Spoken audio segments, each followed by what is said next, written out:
paint the fucking world. Paint the fucking world. Paint the fucking world. Paint the fucking world. Paint the fucking world. And paint the fucking world. Paint the fucking world. Paint the fucking world. Paint the fucking world.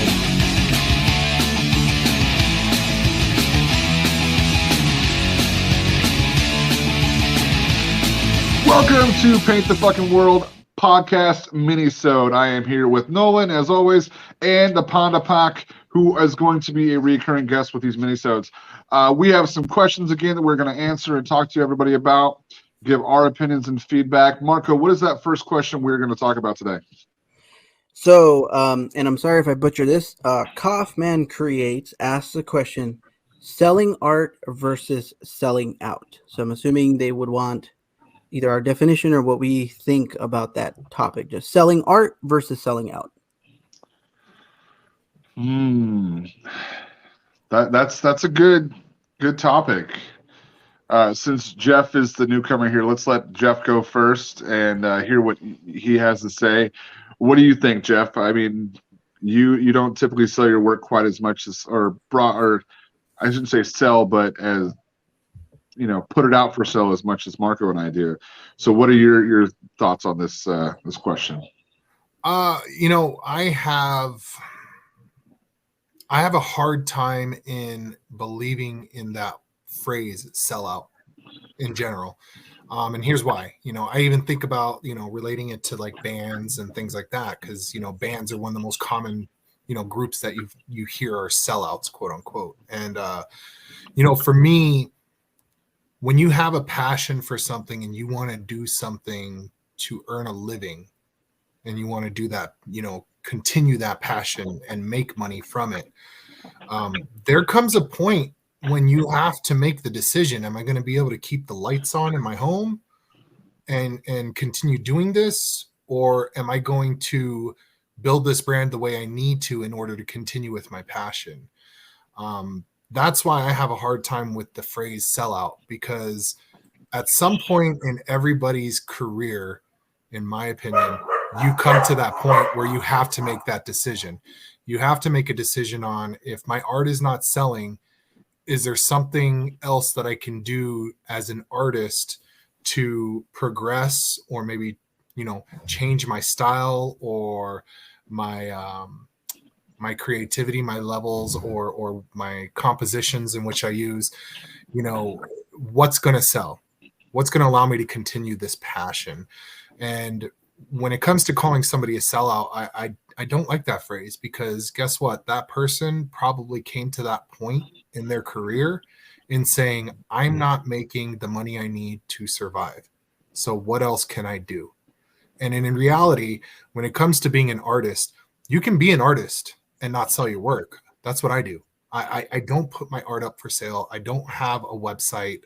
I share it on social media for people to see and share comments and elaborate or collaborate or whatever it may be, just to put it out there for people to see. But when it comes to selling, artists and anybody who's trying to make money doing it has to remember that you're a business. And if your business is not selling and your business is not thriving, you have to rethink that model, and you have to rethink how you're going about things and whether or not that's a product you can push and it will sell, or if you need to rethink the product you're offering and move forward in a direction that will allow you to continue on. Does it mean you have to completely change your style and the way that you're doing things? No, not necessarily, because you can still create one thing and still have your passion and style that you prefer and still create on the back end as well. But again, I mean, the decision comes down to, am I going to keep my lights on? Am I going to feed my kids? Am I going to pay my rent, my mortgage, whatever it may be, my car note? I don't like the phrase sellout, because I personally feel at some point you got to make that decision. Some artists are very lucky. Their style is very gripping. It pulls people in and people want to buy it. But there are some times where artists are very talented, but their style just isn't something that a large portion of the population may be looking for or looking to collect. And they got to make that decision. And I honestly say, as a business, which is what an artist should consider themselves, if they're trying to sell work, You have to make that decision, and you have to flow with the river as the river makes you. You know, it's interesting the way you said that, because when I made the decision to do art full time and you know, quit my job, and you know, it was not an easy decision, but it was the best decision for myself and my family, because I wasn't making the money I was with my job that I was at.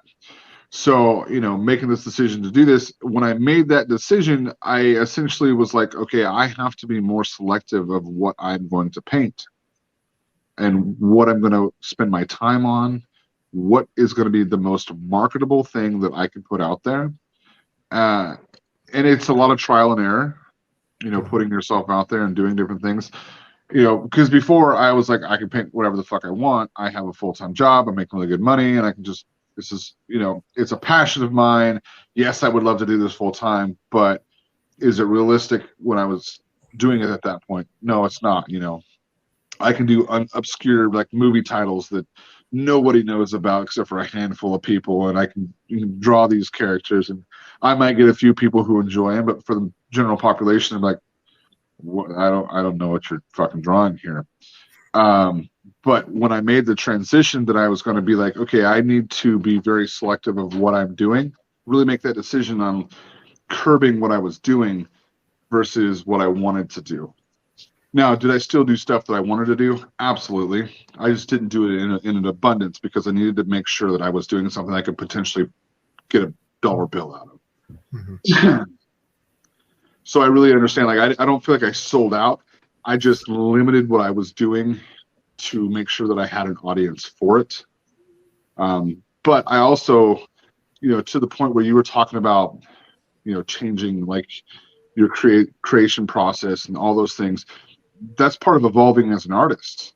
You know, you brought up musicians and how they evolve as musicians. You know, I'm a huge fan of Our Lady Peace. Jeff probably knows who that is. Marco, you might not. But their first album to me was just like absolutely stellar. Then you get into the early 2000s, and then the whole shift of that music changed. And it wasn't what I was into, but they evolved musically into something that they still stayed true to themselves, but it wasn't what I was used to. Would I call them a sellout? No, they were still making music. They were still doing their thing, but they may have evolved past my taste. Mm-hmm. But, you know, I still respect them as musicians and I love their music. Again, you know, it's just the same as an artist. You evolve as an artist. If you look at the last year and a half of my work, every 3 or 4 months, I'm taking a completely big shift into what I'm doing. You know, I've turned a corner and it's completely opposite of what I was doing before. So you just evolve and naturally progress into something that's going to be more marketable for an audience and that works for you. So, yeah, I don't like the term sellout either. Have I used it in the past with bands? Yes, I probably have. But I don't think it's a term I would use now. Being somebody that's in an artistic career choice, I don't feel like I'm ever going to sell out, but I'm definitely going to try to, especially when you're trying to get established, you really want to figure out where your audience is going to be, and then from there kind of pursue that angle.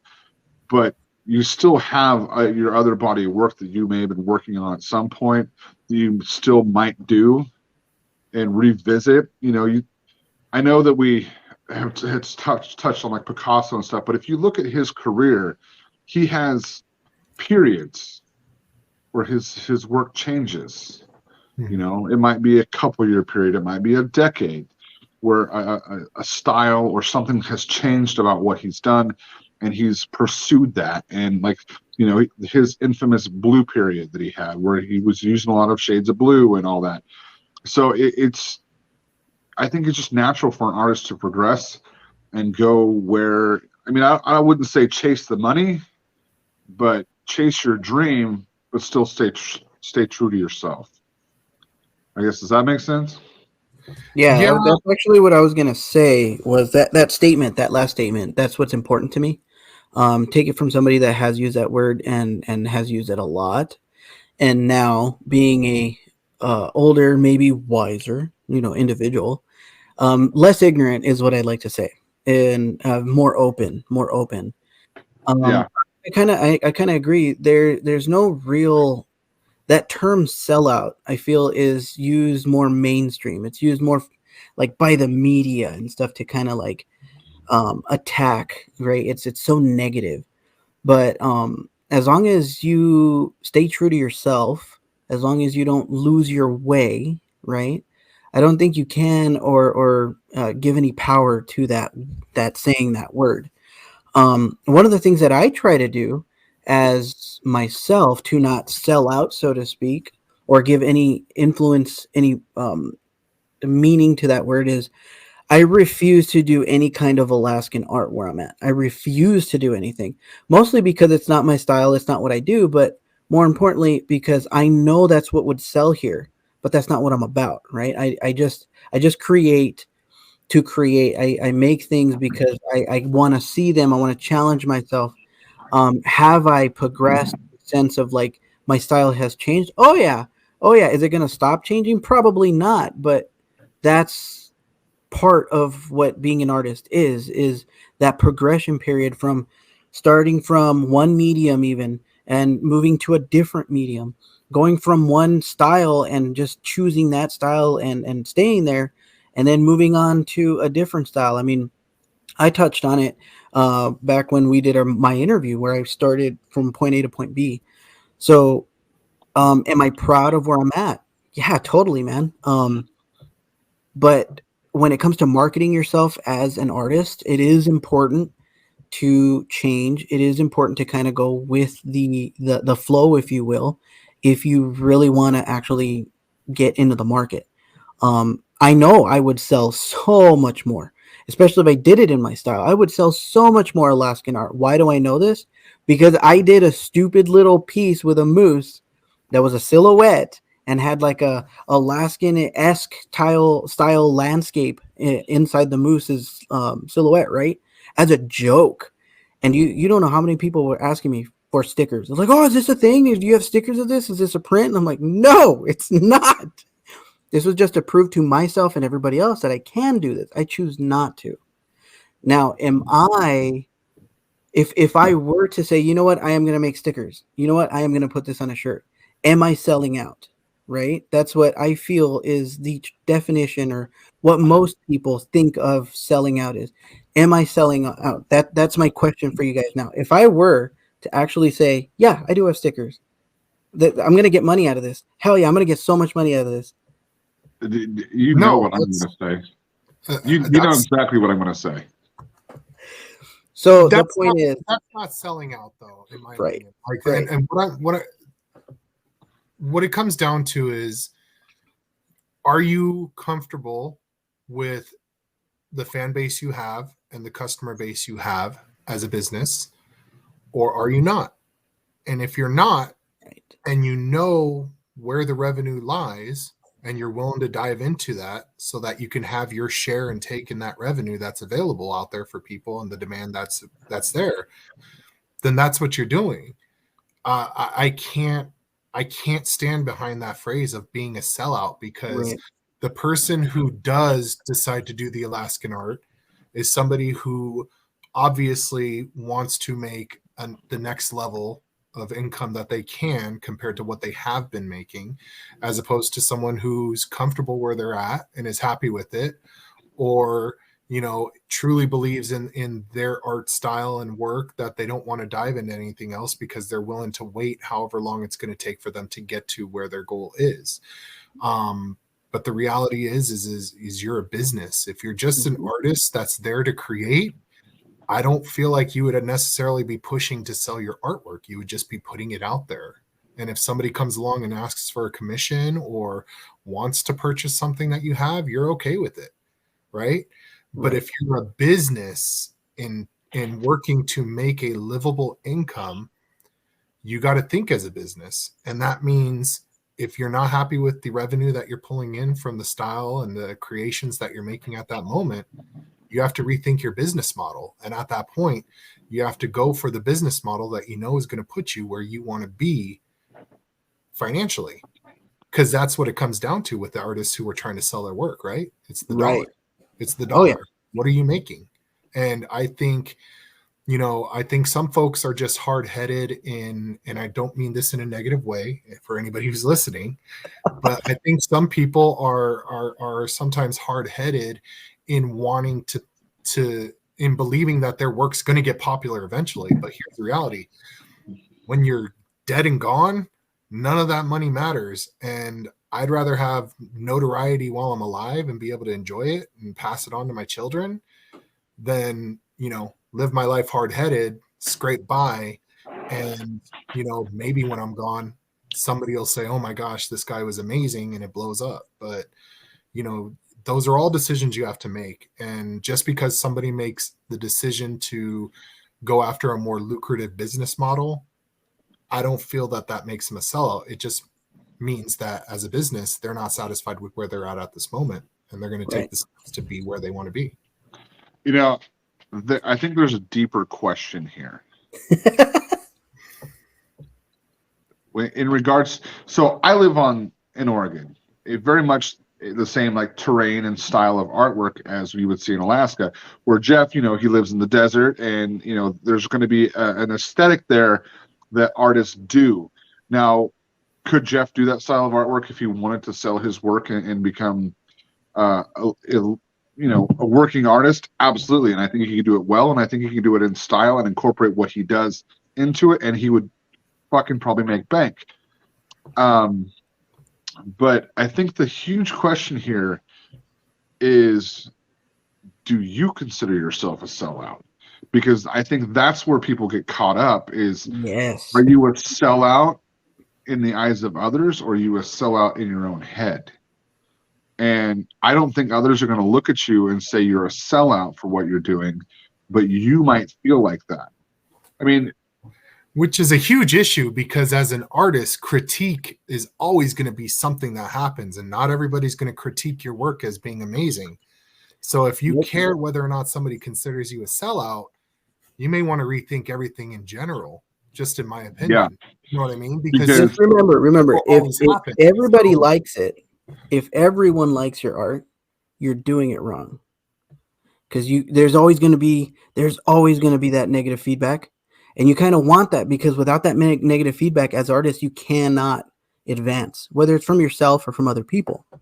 I mean, how many times have we finished a piece, looked at it, and then you're like, oh man, that's like the best thing I've ever done. And then you look at it the next day and you're like, wow, really? I did that. I don't know if it even takes me that long. I mean, honestly. my views versus likes on TikTok always reassure me that my work isn't very liked. Man, we can't look at social media. So within I get asked a lot what my favorite piece is. It's a question I get asked really frequently, and my answer is my next one. Because I'm always striving to do better than my last one. So I am somebody who hates their work at least a week after it's done. I don't necessarily hate it. I am proud of what I do and I'm creating, but I look at it and I'm like, I can do better. Right. These are the flaws that I see. I am my worst critique, but at the same time, I'm also my biggest fan. Because I know that I can do this, and I have to be my biggest cheerleader, because if I'm my biggest critique, I'm never going to get anywhere, and I'm always going to feel I'm never going to progress, and I'm not going to end up being an artist. I'm not going to end up trying to be successful. I'm just going to be like, I can't do this, and there's just no point in it. I don't do that. So I try to make sure that while I'm I critique myself very hard, and I hold myself to a standard. I also make sure that I give myself the attaboys that I deserve for what I do. There's a lot of things that I am extremely proud of and where I have become as an artist, but I try to stay very grounded. I I don't feel like I've ever sold out. I have tried doing artwork that would sell more on the Oregon coast, things like that. Have I sold those pieces? Yes. Have I sold the pieces that I took that same style and then I kind of put it into my own twist? I've gotten a lot of compliments for it, but they haven't sold, and that's fine. You know, I'm trying new things, and I try to evolve as an artist. Is that for me? No, it's really not for me. I don't enjoy drawing like animals and stuff like that. Would I do it? Absolutely. If I lived on the Oregon coast where I grew up, I'd probably be putting stuff out there that is more touristy that I could sell, and because you know everybody that lives on the Oregon coast, you can't make shit there during the rest of the year. You thrive on that 4 months of tourist season. So you put out that 4 months of artwork that you got, and then you go back to doing whatever you want to do. So and I would certainly do that, and I wouldn't consider myself a sellout. I would consider myself an entrepreneur at that point because I have to do what I have to do to make money. You and I have talked about this at length, Marco, about what it would be like if you took, you know, some like iconic Alaska themes and incorporated it into your own style. And you're like, yeah, that sounds cool. And then you never do anything with it. And I'm like, oh, he fucking hates my ideas. No. It's not that at all. I've actually had that idea. And there's a couple people around here that have and have done things that I've even looked at and was like, whoa, you know, I can easily do that just because of, you know, incorporating all those colors that I do. Even some like graffiti-esque or street art style. There's a what is it called? Like an eyewear place in our local mall here that has this beautiful mural of a moose, and it's definitely like something that I would go, dude, I want to hang that in my house, you know. So it's definitely my style, and I know there's a market for it. It's just, I guess, in terms of would I want to paint a moose or a bear? That's what I'm trying to say is I personally don't. You mentioned about not wanting to do animals or not normally doing animals, right? I love birds. I love painting birds. I've done them before. I've done a couple lives where I've done that. And so it's not really like I refuse to do animals or anything like that. It's just, to me as a person, I have to want to do it. It's not like, oh, okay, that's where the mainstream's going, so I'm gonna, you know, follow along. Now people that do that, I got nothing bad to say about, you know what I mean? Because like Jeff said, it's a business. This is a business model and you have to treat it as such. Am I seeing the consequences of not going towards the mainstream here in Alaska? Hell yeah. Could I be selling more art? Yes, of course I could. Am I happy with my my fan base, like Jeff asked? Yeah, I totally am. Could I have more fan base? Yeah, I could. But I personally am not ready to go that route with my art. And I'll be honest with you. Go ahead. Well, I was going to say, I mean, you bring up a great point that kind of segues into something I guess I've always kind of thought about and I've talked with people about in the past, which is, do you create to create or do you create from emotion and inspiration? Because quite frankly, what you're describing is you create from emotion and inspiration.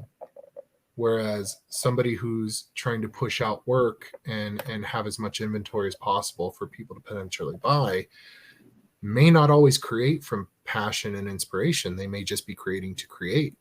Right? Like you can draw a portrait if you know how to do the proportions and everything. An eye is pretty simple to draw. You can place the nose, the mouth, and then add some interesting texture and background and things like that. Doesn't mean you were inspired to do that. You could just be creating it because it's another piece you can put out there that may draw interest from somebody who wants to purchase it. Right? So I agree.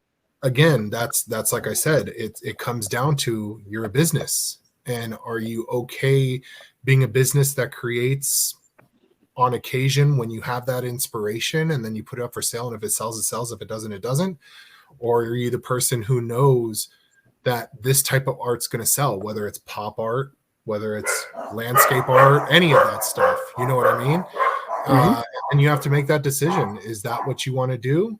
And are you okay with it? If you're okay to create just to create so that you can make a living, I don't consider that being a sellout. I consider that somebody who wants to make a certain income and they know what they have to do it. You know, but not all artists have that capability. I can't create to just create. I have to have an inspiration of some sort. Hence why I have a post every couple days. Yeah, I sketch, I post and things like that. I sketch, I draw.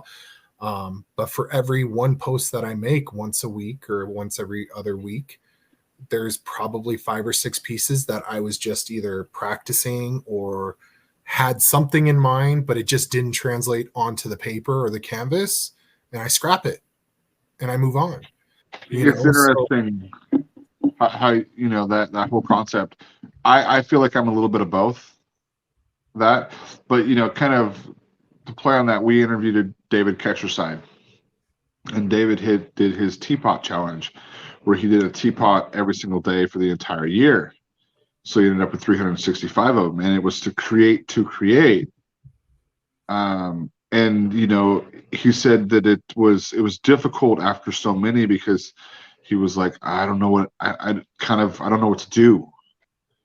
But he kept going, and then it, you know, eventually evolved, and he tried new stuff, and it opened up his eyes a little bit more to what he could potentially do, which was really cool.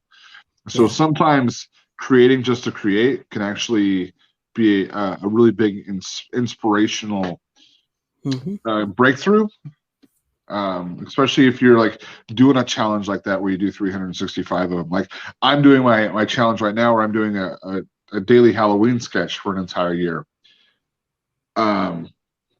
I've done I think 122 so far, and it's finding the characters and things to do gets challenging, but it's fun and I enjoy it.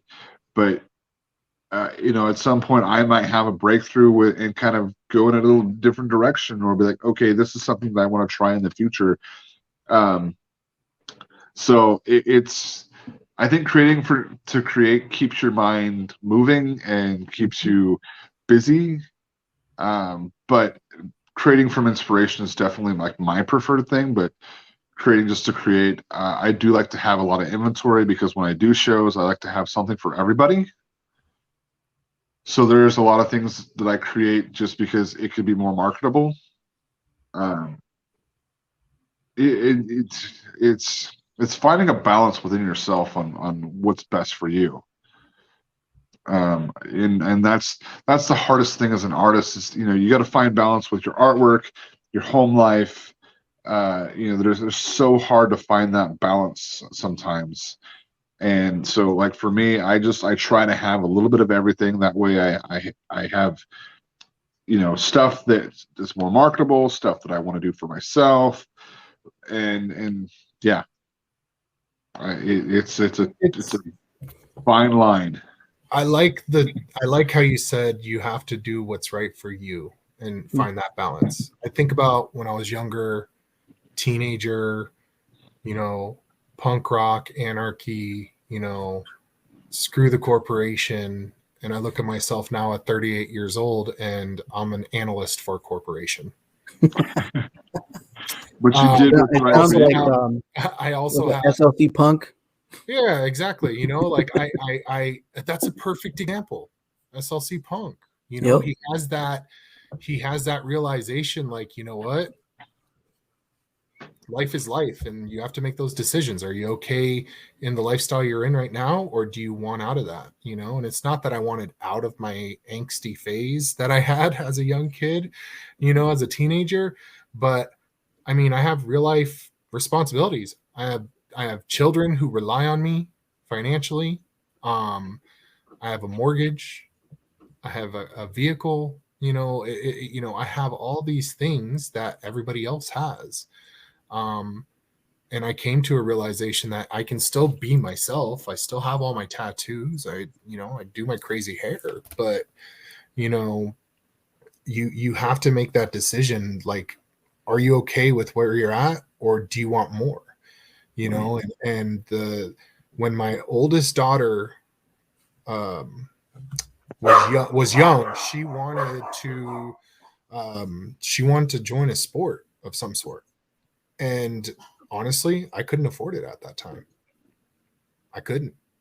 And it made me feel like crap having to tell her, I'm sorry, babe. I don't have the ability to do it. And the first time that ever happened to me, I was just like, I can't do this. Like, I gotta excel in my career. I gotta buckle down. I gotta make this happen. You know what I mean? And my girls, I'm very fortunate to have had some success in my corporate career, in essence. I count my blessings, you know what I mean? And I've worked hard to get there. But, would my 16-year-old self call me a sellout? Probably. I remember how I was when I was 16, you know what I mean? Yeah. But everybody gets to that fork in the road, that split. And I will never hold it against somebody who makes the decision to say, I'm not okay with the road I'm on. I need to change my path. And if that means you make certain changes to whatever your passion is or whatever you're doing in order to be more successful, then more power to you. Because for every one person who does that, there's 100 that are hard-headed that don't want to, that may consider the phrase sellout, and they don't want to be one. And you'll reap the benefits of your hard work. And that's my personal opinion. I mean nothing against anybody who uses the phrase, who truly believes that. If that's your belief, go for it. It's just, for me, I've been at that fork in the road, and I made the decision I had to make. And I feel you 100%. I feel you so, like, 100% on that, man. Is like, when you're younger, you're in the punk scene or any scene for that matter, that, like, against the corporation. I'm still kind of like, in that, in it somewhat. But no, I agree with you 100%. You look at yourself, and at one point you have to say, is it worth it? Am I okay? And as long as you're okay with that change, as long as you're okay with that progression, with that evolution, as long as you're true to yourself, that is what's important. And if you're like, you know what, this is where I'm supposed to be, cool, do it. Will your 16-year-old self get mad at you for it? Maybe. But guess what? That 16-year-old was a kid, probably didn't know what he was talking about anyways. We got to grow up, man. We got to grow up. And back to true to yourself real quick. Sometimes being true to yourself is going to evolve the older you get and the more responsibility you take on. Jeff and I probably are pretty close to when we had kids around the same time frame in our life. They're 21, 22, or 20, 21. So, priorities change. Like, at that, before I had a child, like, I was like, I'm gonna be a fucking rock star. I don't give a fuck. That's my goal in life. I'm gonna be a fucking rock star. I'm gonna be, you're gonna see me on MTV. You're gonna hear me on the fucking radio, and that's what I want to do. Well, that's just not me anymore. Do I love music? Do I love playing music? Absolutely. Would I ever do shows again in the future? Probably, if I got the opportunity. But am I out there chasing that dream still? Because am I trying to beat that horse into the ground? No, that's just not me anymore. I've had to change gears and pursue what I still have a passion for, and what's gonna potentially make me the most money in the future. And art might not be it. I might have to switch gears again in my life. You never know. It's being true to yourself is also being true to your responsibilities and what lies in your path. Sometimes the fork in the road you don't expect, and I don't think being called a sellout is a fair term. I don't, Jeff said that, if somebody believes that, no harm, no foul. I'm gonna say no. Fuck them. They don't know what they're talking about. So, if you call somebody a sellout, you're a complete asshole and you don't understand life. And I will die on that fucking hill. But take a look at Real Big Fish. Let's just drop it here. Real Big Fish, the song "Sell Out with Me." We both know. We all of us know it. That ska punk "Sell Out with Me." It's just one of those things. Like they're gonna do what they have to do to get where they want to be. Here's the thing. You have to have the courage, the strength to move on, right? It's scary. It is scary. Especially start making Alaskan art. Well, yeah, that's what I mean. It's scary, dude, because I don't know. It's that emotional, like what Jeff was talking about, it's that emotional, inspirational art. If it's not in me, it's the reason why I don't do commissions. This is literally the reason why I don't do commissions, because it's scary to me. Once I get that commission, and even if they tell me, yeah, you can do it on your style, man, it's like completely open. Like, well, what if I fuck it up? It's like they told me I could do it in my style, but my heart. Question. What? Let me ask you a question. Yeah. Do you think somebody just is like looking through the yellow pages and puts a finger down on an artist and chooses you? Oh, no, man. Or do they come to you because they like your artwork and they want something by you? So they've made the decision that I'm going to commission Marco to do something for me, and I'm going to give him a few parameters, but I'm going to let him go fucking wild. Yeah, that's exactly. So why are you worried? Because they already love your work. Here's the other part of it too. Is you say you're scared. It's terrifying in essence, because what if you mess it up? Look at tattoo artists. Tattoo artists permanently mark somebody's body. Commitment, dude. And here's the thing, though. Some of the best tattoo artists I've ever experienced with any work that I've ever gotten, we collaborate. As a customer to the artist, we collaborate, and it's a phase situation. It's not a, I want this and you're just going to do it and I'll see the end result.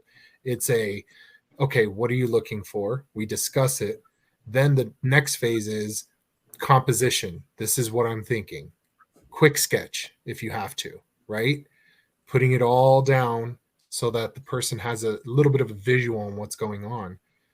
Then once you come to the agreement on the composition and what it's going to be, then you just knock it out. And from there, it's just like what Tyler was just saying, is they came to you for a reason. It's not like they flipped through the yellow pages for us older people who know what that means. I didn't think about that. You got a point. You know what I mean? Like they didn't just search artists and find you on the internet necessarily. They didn't just Google it.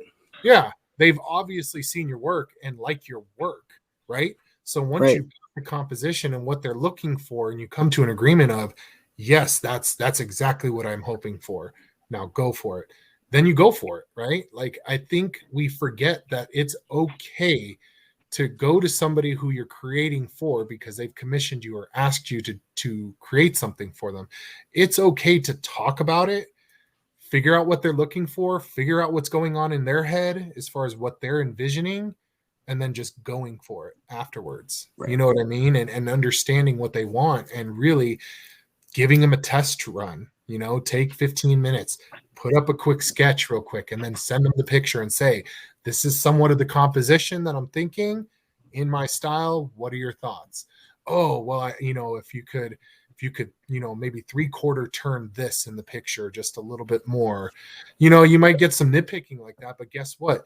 That just ensures you're eliminating any risks in the end result for a satisfied customer. And a satisfied customer can be a repeat customer and can be one of your biggest modes of advertisement as well as a business. So really, you shouldn't be afraid. You just got to take the steps to ensure that your customer is going to be satisfied. Yeah. I need a Jeff motivation tape is what I need. Well, that's what we're making here. That's what we're making here. I do commissions. I don't do them as much as I used to. And a lot of times is I get commissions for portraits, and they don't inspire me like my other artwork does, so I don't have as much fun doing them. But they're money, and I will do them if somebody comes and asks me. But my heart isn't in those as much as other artwork. Now, if somebody comes to me and says, "Hey, I want you to do a portrait, but you can kind of go and do whatever you want," like I've gotten one of those, and the end result was so fucking good. I was so proud of that piece when I finished it, and I was like, wow, when I get creative freedom, when the only parameter is like, I just want my family in this, but you can do whatever you want in it. And I did, and I was like, okay, this is how I should do portraits from now on. This is the commissions that I can do. And so the artist that when somebody comes to you as an artist, if they just want a standard portrait, I might say no, because it's a lot of work and the money's not as good. But if they come to me and say, "Hey, I want a portrait, but you get creative freedom," I'm like, "Fuck yeah, any day of the week." Any day of the week. So yeah, I think finding balance with what you take.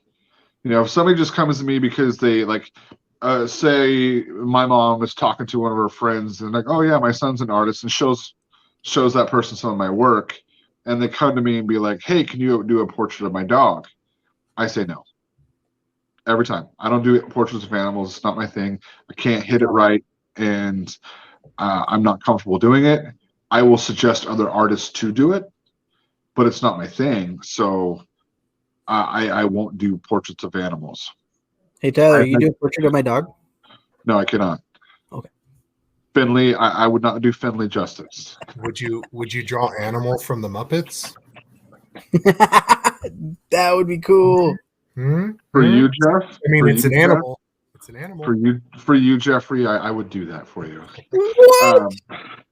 Favoritism. I call favoritism right there. I'm not even the co-host, and I just got my wish. All right, we are running out. We're like over 40 minutes here, so let's go ahead and wrap this up. I think we covered this fairly well. But yeah, thank you both for hanging out, and thank you for listening. And I'm gonna leave you with a paint the fucking world. And stay rebellious, guys. Hey, and thank you. What was it? Kaufman Creates, right? Kaufman Creates, yeah. Kaufman Creates. Question. Yeah. Thanks for giving us a topic to have some fun with tonight. Absolutely. Yeah.